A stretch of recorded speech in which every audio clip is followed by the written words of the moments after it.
Hey guys, welcome back to another video. I'm Charles the Charge 3, and you can call me Charles. If you're new here, consider subscribing because I release Pokemon Unite content daily, and so hit that bell notification so you don't miss an upload. And let's get into it. Also, just a tidbit, I'm turning into more of the side of releasing Pokemon Unite content that's educational. So that's even more of a reason to hit the bell notification on and subscribe so you don't miss out on any of like the appointed things that I have to say that to help you get good, and get better at the game, to help you climb the ranks, and help reach, and I'm just trying to help you guys reach master just like how I did. So yeah, let's get into it. So what I want to talk about today is my in-depth Wigglytuff guide. As a support main, I was able to hit master fairly easily with just Eldegoss, Wigglytuff, and then a little bit of Greninja here and there when I was autofilled.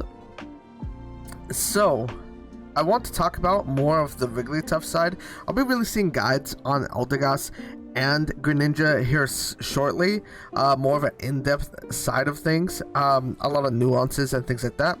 So let's get into the video today, and today we're going to be focusing on Wigglytuff.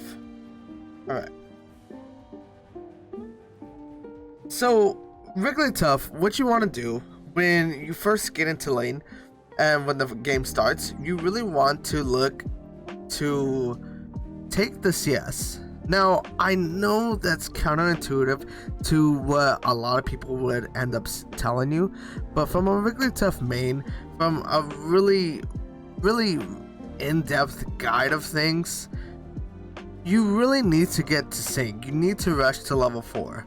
That is how you're going to win lane, and especially if you're facing against other Wigglytuff players, this is how they're going to be playing the lane. This is how they're going to make, they're going to be able to capitalize on you if they have Sing first.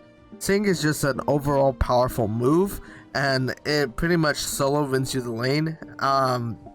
So if you have a half decent attacker or just a half decent all-rounder, anyone, even another support that's half decent in the lane, as long as you have Sing, you have a pretty good chance of winning the 2v2, just because that ability is so strong.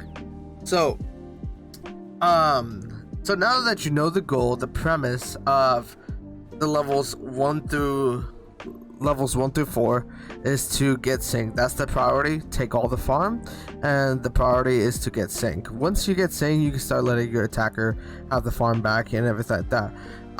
Sometimes if my attacker is bad, I tend to take even more farm from him even after I get Sing, and that's just because, leading into your next ability is also really strong, and you could solo, you can really 2v2 if played properly, and that is double slap. So the build that the skills that you're always going to run on Wigglytuff, no matter what, is going to be Sing and double slap. If you're taking Gleam or whatever and rollout, I really think that's just troll, because how much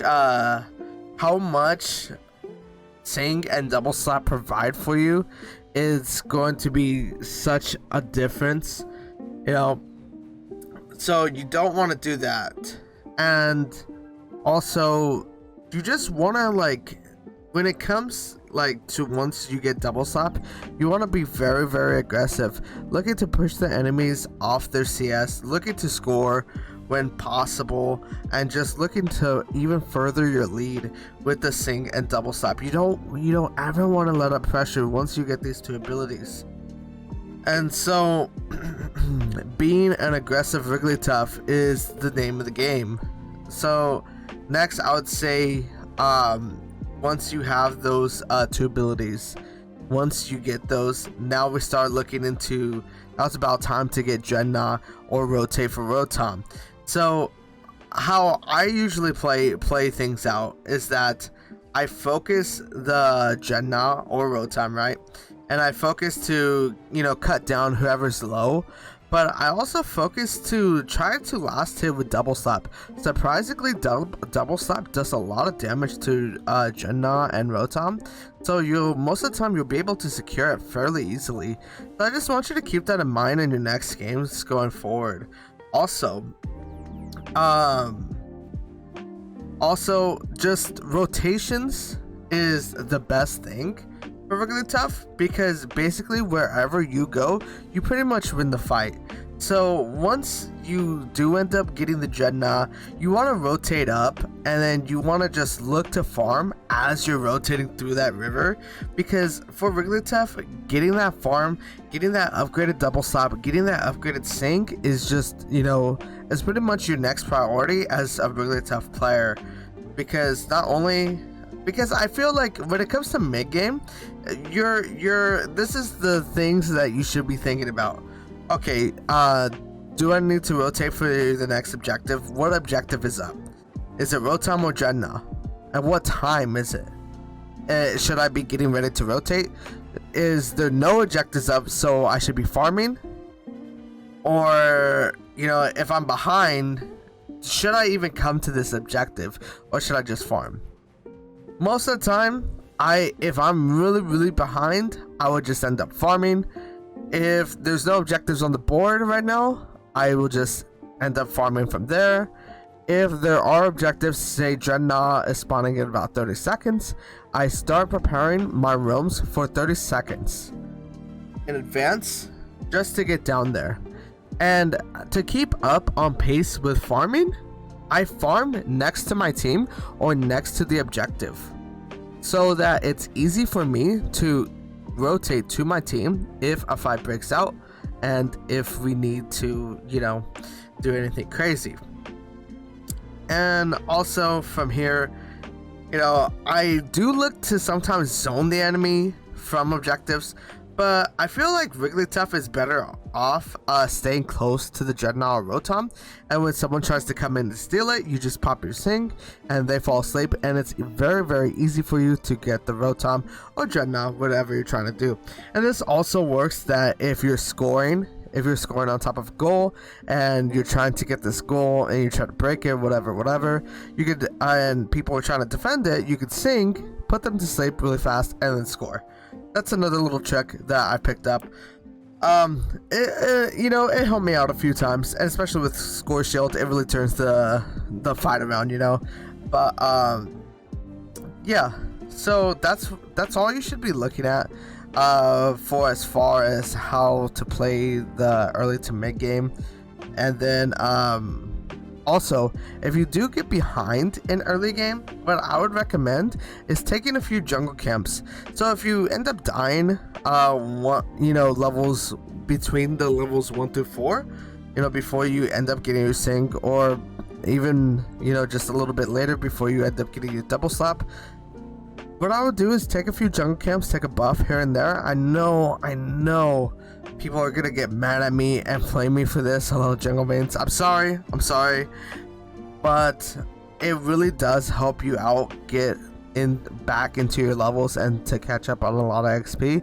So, and that's the thing with Wigglytuff. If you do not have if you do not have your skills leveled, you're going to be doing you know, way under damage. You know, you're not gonna be feeling good anymore to play Wigglytuff. And so a Wigglytuff that's behind does not do anything. So you need to like really be aware of that, and you need to constantly be farming on this champion. And if you're not, you're doing something wrong, because you want to get like I said, like levels 1 through 4, it's to get sing, and levels after that you need to get double slap. After that, it's rotations, securing objectives while farming, and then the last is to just upgrading your abilities the final time. While upgrading your abilities, getting ult, you know. So that is pretty much how you play the beginning to mid game, and also how you play if you're behind.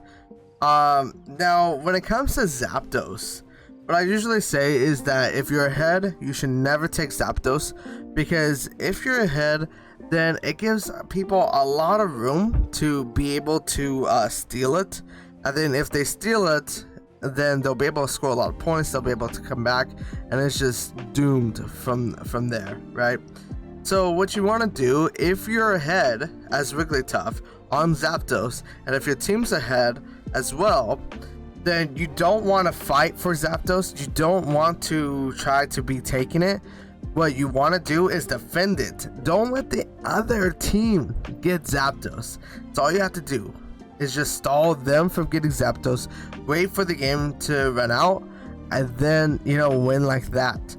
But you just want to stay in bushes, look to pivot around the Zapdos, look to catch any carries off guard, look to catch off their team off guard, look to buy time with your ultimate, look to help save a teammate with your buddy barrier. You know, there's tons of things that you could be doing. And look for good flanks too with Wigglytuff. I noticed that being able to flank to the backline to get that Lucario who's trying to power punch his way in and try to secure Zapdos, like, it's, you know, it's just funny when you put him to sleep and you just double smack him and he's dead, you know. So that's the thing. And then so next I want to talk about if you're fighting for Zapdos on Wigglytuff and you're behind and your team's behind. So what I suggest here is that you get all the farm that you can before you head to Zapdos. So if Zapdos is spawning in about 30 seconds, like I said, you want to get all the farm that you can that's around or near Zapdos, and then start moving towards Zapdos. You know, here you're gonna want to fight for Zapdos, and you're gonna look to really, your positioning really comes in key here to be able to land a good sync, to land a good ult, and to really stall out for your team and to really get to their carries. What I primarily try to do is, if there's another Wigglytuff on the enemy team, I target them. If there's another Blissey, if there's a Blissey on the enemy team, if there's an Eldegoss on the enemy team, I tend to target them. Another set of people that I end up trying to targeting is the attackers, maybe like a Cinderace or a Greninja. But I noticed that's really hard to stick onto a Greninja, a very good Greninja as well, or like a very good Lucario as well. So you have to be careful. You have to just manage your positioning, and this will come in time. The more you play Wigglytuff, your position will get better. But this is just some of the things I want you to look out for.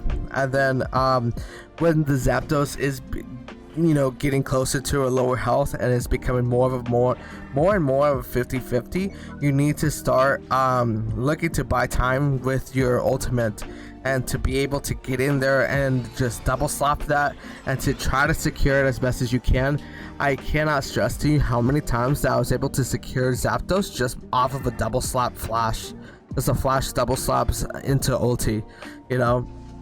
It's actually pretty crazy. So, you know, don't underestimate the tough. That's all I gotta tell you. And now, as far as builds go, what I want to talk about items, right? So the items that I usually end up using is going to be Buddy Barrier, Focus Band, and Muscle Band. And I just feel that Buddy Barrier, and I'll just go one by one. You know, you probably already know what I'm gonna say, but I'll just go one by one in case you don't. Okay, so Buddy Barrier is the most essential item on, you know, Buddy Barrier and Focus Band are the essential items to like pretty much every champion. This is what you want to run on pretty much all champions. Like, these items are broken right now, and I highly suggest you make good use of them. And then number 2 is going to be Muscle Band now. So Muscle Band, you know, like, you can run Score Shield, still good, very good for late game as well, you know, for a quick split push or whatever, you know, whatever you want to do. However, I feel like Muscle Band just gives you so much more damage with Wigglytuff, and you'll be able to stand toe to toe with a lot of attackers and with a lot of defenders, you know, as well, and or even all rounders. You know, you'll be able to stand toe to toe and to just really melt them down. So I definitely suggest giving Muscle Band a try. You know, I feel like it's a very full damage Wigglytuff build. With that, it just gives Wigglytuff a little bit more damage, I should say, rather than full damage. It gives her a little bit more damage, and it just feels so good on her. And like I said, if you prefer to take Score Shield on Wigglytuff, that's completely fine. But outside of Score Shield, what would I really take? I don't really like the XP share. I mean, XP share is cool and all, but it kind of defeats the purpose of trying to get Sing very early. So that's why I don't end up taking it, because I try to take this like how I play, like how I told you. I try to take the CS early just so I can rush Sing and double slap. So, you know, I would really recommend XP share, especially if you're solo queue. And I solo queue a lot, maybe duo queue, and even when I duo queue, I don't take XP share. Next, maybe you could try to take Assault Vest, but for your third item. But again, these are like just these are just going down the list, and they're not really going to hold up against either Score Shield or Muscle Band. But you know, Assault Vest could potentially work. But so those are going to be the items, and then for the battle items, you know, it's gonna be flash, eject button all the time. You wouldn't really want to take anything else. Being able to flash double slap, being able to flash Sing, being able to flash ulti, you know, it's just so good. Like, it just gives so many potential outplays, you know, for yourself, and being able to reposition on the drop of a dime, or to be able to flash in to steal an objective as well. You know, it's really, really good, and there's just nothing that compares to it right now. So yeah, that's pretty much it. I'm trying to think if there's anything else that I missed about Wigglytuff. No, that's pretty much it. If you guys have any questions or comments, you know, down below, just comment down below like what you think about Wigglytuff, about what you think about this guide. If you know, if I missed anything, or if you play Wigglytuff a different way, you know, let me know down in the comments below. I'd love to hear it. Oh, and one last thing, what I forgot to mention is where I play Wigglytuff the most is in the bot lane, but you could do Wigglytuff in top lane. Wigglytuff in top lane isn't really that much different than into bot lane, which I kind of like Wigglytuff in top, just to be able to rotate properly, because I know some people just don't end up rotating at all. But Wigglytuff in the bot lane, I just love playing bot lane Wigglytuff, because getting paired up with like a Charizard or Lucario is really, really good compared to getting paired up with a Cinderace, who doesn't really do too much damage early game. So it kind of hurts Wigglytuff's early game, because you're not gonna be able to steal the CS or push your enemies off. Not like being with all-rounders who have more of a better early game. So like a Charizard or a Lucario, like even a Charmeleon does a little bit more damage than a Reboot. So I think, you know, personally, it just feels like that in lane. But yeah, let me know, guys, down in the comments below. What do you think about this guide? And if I missed anything, and if you play Wigglytuff differently, or whatever you do on Wigglytuff, however you build her, or whatever items you use, you know, I'd love to hear about it down below. And again, consider subscribing, guys. I post Pokemon Unite content daily, and yeah, you wouldn't want to miss an upload, so just hit that subscribe button and turn on the notification bell so you don't miss an upload. And like I said, I release Pokemon Unite content daily and educational content, so to help you guys out to reach Master. And yeah, I hope you guys have a nice day, and until next time, guys, I'll see you out on the Pokemon Unite Rift. Charles in Charge, this is Charles in Charge 3, and I'm out. Peace.